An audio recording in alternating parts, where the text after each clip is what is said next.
السلام علیکم حاضرین ناظرین سامعین، میں آپ کا میزبان ڈاکٹر شہزاد شمیم اور جناب قرآن کی آج کی جو نشست ہے 7ویں سورہ اعراف، اس کا 39واں 39 سیشن ہے، درس ہے، اور آج کا موضوع ہے بچھڑے کی پوجا۔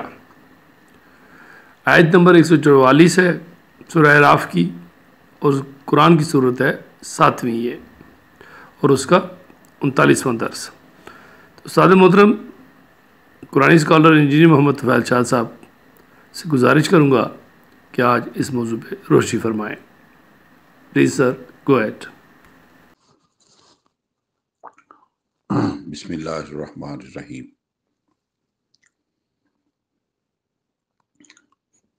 آج 8 جنوری ہے، سن ہے 2023 اور دن ہے اتوار کا۔ میں ہوں محمد طفیل شاد۔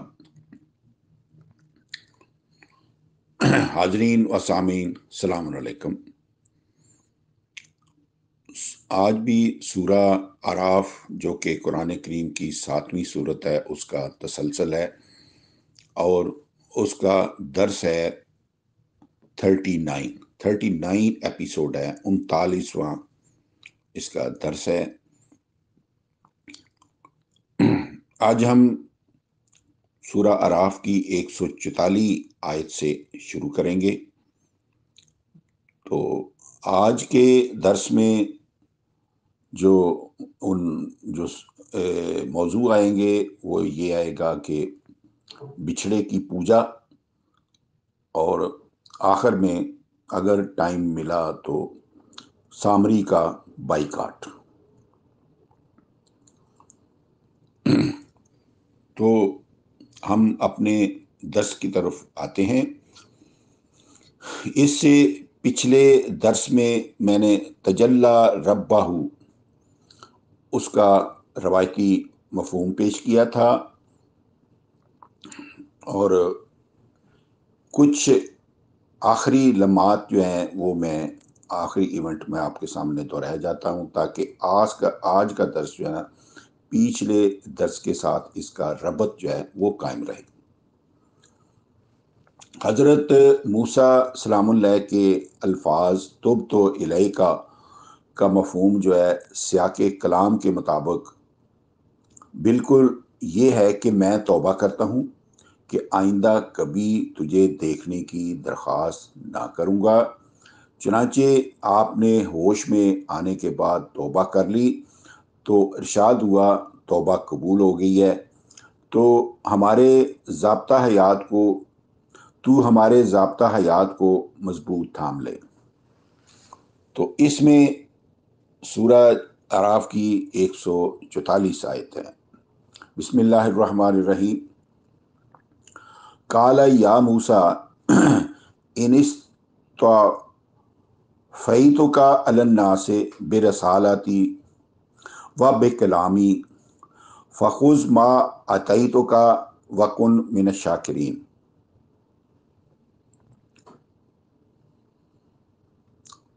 اللہ تعالیٰ نے فرمایا، اے موسیٰ، میں نے تجھے لوگوں کے مقابلے پر اپنے پیغامات اور اپنے کلام کے ذریعے برگزیدہ ٹھہرایا ہے۔ آپ اس چیز یعنی ہمارے نازل کردہ ضابطہ حیات کو مضبوط تھام لیجئے جو ہم نے آپ کو بذریعہ وحی عطا فرمایا ہے، اور اس پر عمل کر کے بھرپور جزا پانے والوں میں سے ہو جائیں۔ تو سامعین کرام، اس میں لفظ آیا ہے شکر کا۔ تو شکر کا 6 حرفی مادہ جو ہے، روٹ جس کو کہتے ہیں، وہ شین کاف رے۔ اس میں کاف جو ہے نا، اس پر 2 نقطے نہیں ہیں۔ شکر ہے جس کا بنیادی معنی ہے بھرا ہوا ہونا۔ تو الشکر اس اونٹنی کو کہتے ہیں جس کے تھن دودھ سے بھرے ہوئے رہیں، اور دودھ سے بھرے ہوئے تھنوں کو ذرۃ شکرہ کہتے ہیں۔ پس ان معنوں کے مطابق آیت بالا میں حضرت موسیٰ کو حکم دیا گیا ہے کہ آپ ایسا متوازن معاشرہ قائم کریں جس میں ہر کوئی ضروریات زندگی سے بھرپور فیض یاب ہوتا رہے۔ سورہ طٰہٰ میں آپ کے نام ابتدائی خطاب میں بھی اس چیز کا حکم دیا گیا ہے۔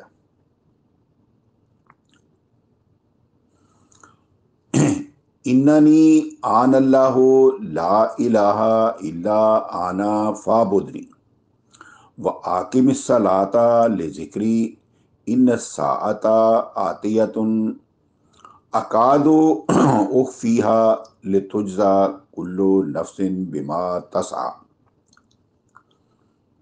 یہ ہے 20/15۔ اے موسیٰ، بے شک میں اللہ ہوں، میرے سوا کوئی صاحب حکم نہیں۔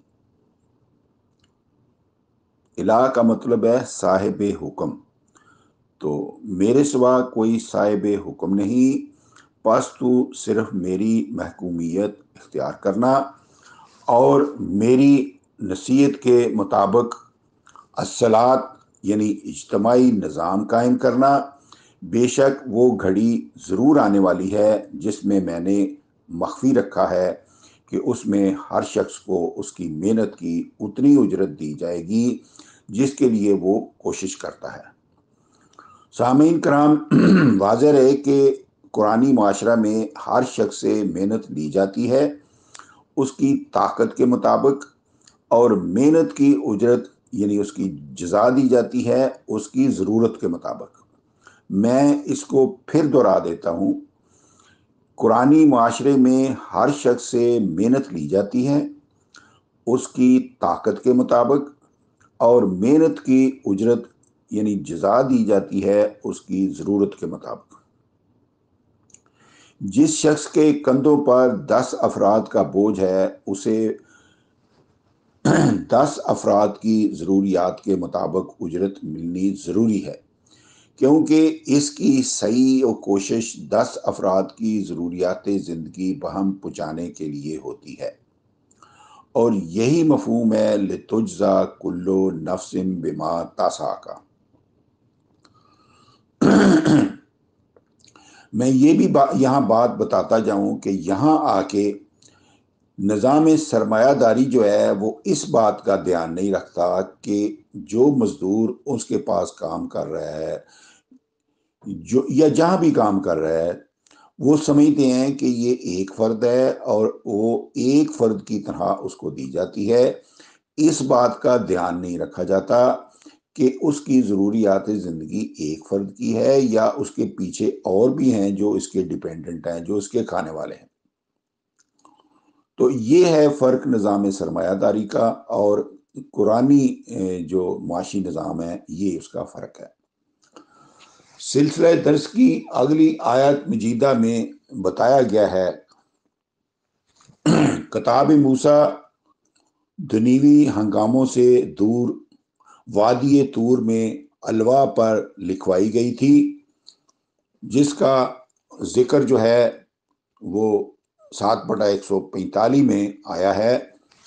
وَكَتَبْنَا لَهُ فِي الْأَلْوَاحِ مِنْ كُلِّ شَيْءٍ مَوْعِظَةً وَتَفْصِيلًا لِكُلِّ شَيْءٍ فَخُذْهَا بِقُوَّةٍ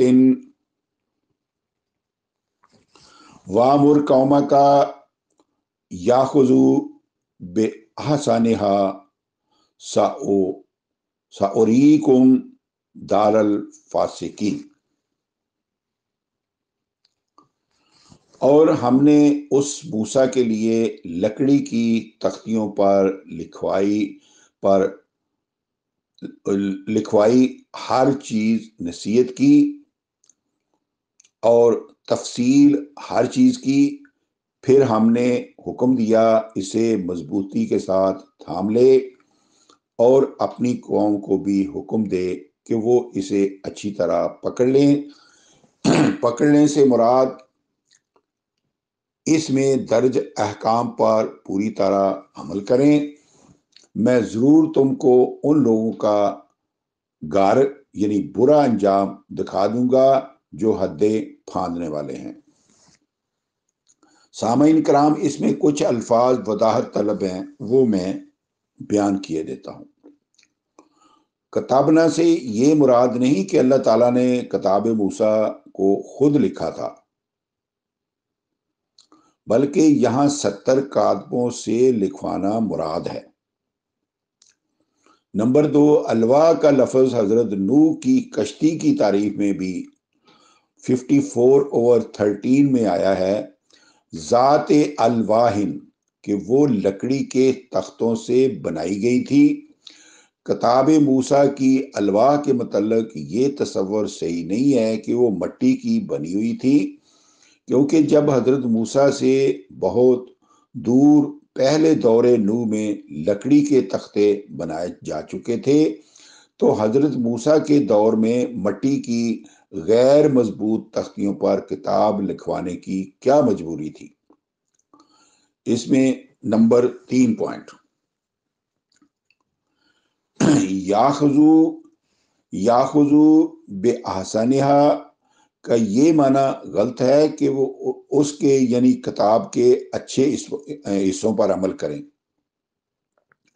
کتاب تو ساری ہی احسن ہے، اس لیے احسنہا کے مرکبِ اضافی میں مضاف الیہ ضمیر ہا کتاب کے مطابق اچھے عمل کے لیے آئی ہے کہ لوگ اس پر اچھی طرح عمل کریں۔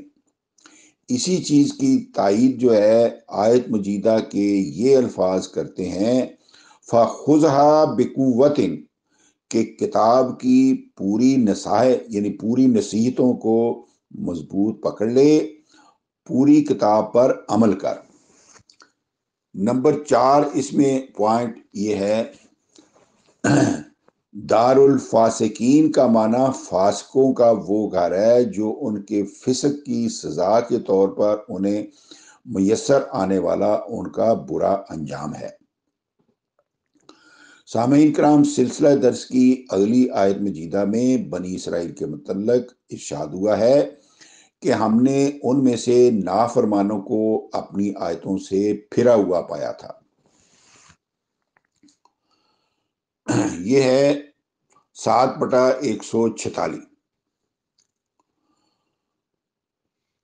سَأَصْرِفُ عَنْ آیَاتِ الَّذِينَ يَتَكَبَّرُونَ فِي الْأَرْضِ بِغَيْرِ الْحَقِّ وَإِنْ يَرَوْا كُلَّ آیَةٍ لَا يُؤْمِنُوا بِهَا وَإِنْ يَرَوْا سَبِیلَ الرُّشْدِ لَا يَتَّخِذُوهُ سَبِیلًا وَإِنْ يَرَوْا سَبِیلَ الْغَیِّ يَتَّخِذُوهُ سَبِیلًا ذَلِکَ بِأَنَّهُمْ کَذَّبُوا بِآیاتِنَا وَکَانُوا عَنْہَا غَافِلِینَ۔ اس کا مفہوم، جو لوگ زمین میں ناحق تکبر کرتے ہیں، انسان کو تکبر کا کوئی حق حاصل نہیں، میں انہیں ضرور اپنی آیتوں سے پھرا ہوا پاتا ہوں، یعنی اللہ تعالیٰ یہ فرما رہا ہے کہ میں انہیں ضرور اپنی آیتوں سے پھرا ہوا پاتا ہوں۔ ان کی حالت یہ ہے کہ اگر ربوبیت عامہ کی ہر ایک نشانی بھی دیکھ لیں تو پھر بھی اس پر ایمان نہیں لاتے۔ اگر وہ ربوبیت عامہ کا سیدھا رستے کو عملی صورت میں بھی دیکھ لیں تو پھر بھی اس پر نہیں چلتے۔ اگر گمراہی کی راہ دیکھیں تو اس پر چلتے ہیں۔ ان کی مذکورہ بالا حالت یہ ہے کہ ہماری آیتوں کو جھٹلا دیا اور وہ ان سے یعنی ہماری آیتوں سے غافل رہتے ہیں۔ تو سامعین کرام، اس میں جو حرف سین جو ہے آیا ہے، یہ مستقبل قریب کے علاوہ حال کی تاکید کے لیے بھی آتا ہے۔ تو سَأَصْرِفُ کا یہ معنی غلط ہے کہ میں تکبر کرنے والوں کو عنقریب اپنی آیتوں سے پھیر دوں گا، کیونکہ انہی کے متعلق آگے ارشاد ہوا ہے کذبوا بآیاتنا، کہ انہوں نے ہماری آیتوں کو جھٹلا دیا ہے، ان قریب جھٹلائیں گے نہیں بلکہ جھٹلا چکے ہیں۔ تو اس سے اگلی آیت 7/147 میں والذین کذبوا بآیاتنا ولقاء الآخرۃ حبطت اعمالہم هل یجزون الا ما کانوا یعملون۔ مفہوم۔ اور جن لوگوں نے ہماری آیتوں کو اور آخرت کے دن کی حضور الہی میں حاضری کو جھٹلایا، ان کے اعمال ضائع ہو گئے، انہیں صرف ان عملوں کا بدلہ دیا جائے گا جو وہ خود بجا لایا کرتے تھے۔ یہاں اعمال کے ضائع ہونے کی وجہ بتا دی گئی ہے کہ وہ لوگ اللہ کی آیتوں اور آخرت کے دن کی حاضری کو جھٹلاتے ہیں۔ بالفاظ دیگر اخروی جزا ان نیک اعمال کی دی جائے گی جو حضور الہی میں حاضری کے خوف سے کیے جائیں گے۔ اس کے سوا حکومت کے ڈر سے برے عملوں سے بچا جائے یا اس لیے نیک کام کیے جائیں کہ لوگ ان کی تعریف کریں، تو جس غرض کے لیے برے کاموں سے بچتے رہے کہ دست اندازی پولیس سے بچتے رہیں یا یہ کہ لوگ ان کی تعریف کریں، انہیں ان کا مطلوبہ بدلہ مل گیا، دست اندازی پولیس سے بھی بچے رہے اور دنیا میں تعریف کراتے اور خوش ہوتے رہے، پس قیامت میں ان اعمال کا بدلہ دیا جائے گا جو خالص اللہ تعالیٰ کے لیے قیامت کی حاضری سے ڈر کے کیے جائیں۔ تو سامعین کرام، اب آتے ہے بچھڑے کی پوجا۔ سلسلہ درس کی اگلی آیت مجیدہ میں اس وقت کے متعلق بتایا گیا ہے جب حضرت موسیٰ طور پر کتاب لکھوانے کے لیے گئے تو پیچھے قوم بنی اسرائیل نے سامری کے کہنے پر ایک بچھڑے کو معبود بنا لیا، اس سے مرادیں مانگنے لگے۔ اس کا ذکر آیا ہے 7/148 میں۔ وَاتَّخَذَ قَوْمُ مُوسَىٰ مِن بَعْدِهِ مِنْ حُلِيِّهِمْ عِجْلًا جَسَدًا لَهُ خُوَارٌ أَلَمْ يَرَوْا أَنَّهُ لَا يُكَلِّمُهُمْ وَلَا يَهْدِيهِمْ سَبِيلًا اتَّخَذُوهُ كَانُوا ظَالِمِينَ۔ مفہوم۔ اور انہوں یعنی بنی اسرائیل نے موسیٰ کے طور پر جانے کے بعد ان کے زیورات کے ساتھ سنگارے ہوئے بچھڑے کو معبود بنا لیا جو محض ایک جسم تھا جس کے لیے صرف بچھڑے کی آواز تھی۔ انہوں نے کیوں نہ غور کیا کہ بے شک نہ وہ ان سے کلام کرتا تھا اور نہ وہ انہیں سیدھے راستے کی رہنمائی کرتا تھا۔ انہوں نے اس بیکار جسد کو معبود بنا لیا۔ جسد کا مطلب ہوتا ہے جسم۔ انہوں نے اس بیکار جسد کو معبود بنا لیا۔ حقیقت یہ ہے کہ انہوں نے اس بیکار جسد کو معبود بنا لیا۔ حقیقت یہ ہے کہ وہ ناروا کام کرنے والے تھے، ظالم تھے۔ سامعین کرام، اس میں جو قابل وضاحت ہے من حلیہم، اس سے پہلے مزین محذوف ہے اور تقدیر کلام یہ ہے کہ مزین من حلیہم، یعنی وہ ان کے زیورات کے ساتھ سنگارا ہوا تھا۔ روایتی تفسیر میں یہ بتایا گیا ہے کہ سامری ایک سنار تھا۔ اس نے جس بچڑے کی پوجا کرائی تھی وہ کوئی زندہ بچڑا نہیں تھا، بلکہ اس نے قوم کے زیورات لے کر انہیں ایک بچڑا ڈالا اور اس میں جبریل کی گھوڑی کے پاؤں تلے کی مٹی ڈال کر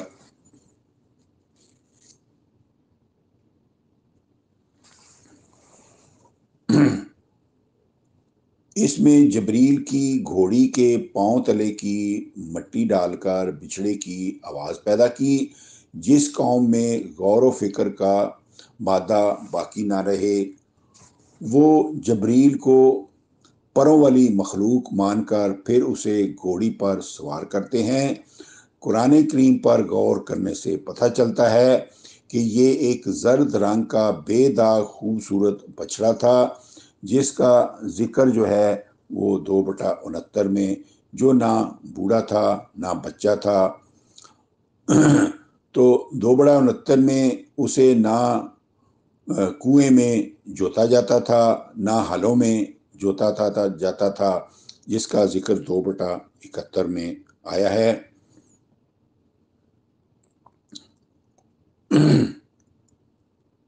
تو سامری خود سانڈ دیوتا کی پوجا کرتا تھا، جسے اس نے گھنگرو اور ٹلیاں پہنا رکھی تھی۔ اسے مرادیں دینے والا بتا کر لوگوں سے معبود منوا لیا۔ بعض عورتوں نے بھی فرط عقیدت کے ساتھ اپنے زیور اتار کر اسے پہنا دیے۔ آج بھی یہی حالت ہے کہ بعض لوگ بکرے یا بیل بچڑے وغیرہ کو گوٹے وغیرہ والا اچھال چڑھا کر اور زیورات پہنا کر گلیوں بازاروں میں نمائش کرتے پھرتے ہیں۔ لوگ ان سنگارے ہوئے جانوروں سے مرادیں مانگتے اور ان کے حضور میں نظریں نیازیں پیش کرتے ہیں۔ یہی حالت مذکورہ بچڑے کی تھی۔ جو لوگ ان جانوروں کو اچھال چڑھا کر اور زیور پہنا کر نمائش کرتے پھرتے ہیں، سامری اسی قسم کا گو پرست آدمی تھا۔ تو سامعین کرام، یہ سامری کا جو سلسلہ ہے یہ انشاءاللہ آئندہ درس میں بھی جاری رہے گا۔ تو آج کے درس میں بس اتنا ہی۔ وما علینا الا البلاغ، فی امان اللہ۔ اللہ حافظ۔ خواتین و حضرات، اسی کے ساتھ ہی آج کا سیشن جو کہ سورہ اعراف کا 39واں درس اور اس کی آیت نمبر 144 اختتام کو پہنچی۔ اسی کے ساتھ آپ سے اجازت چاہوں گا، دعا کیجئے کہ اللہ ہمیں توفیق دے کہ ہم ایک دوسرے کے لیے آسانیاں پیدا کر سکیں۔ پاکستان زندہ باد۔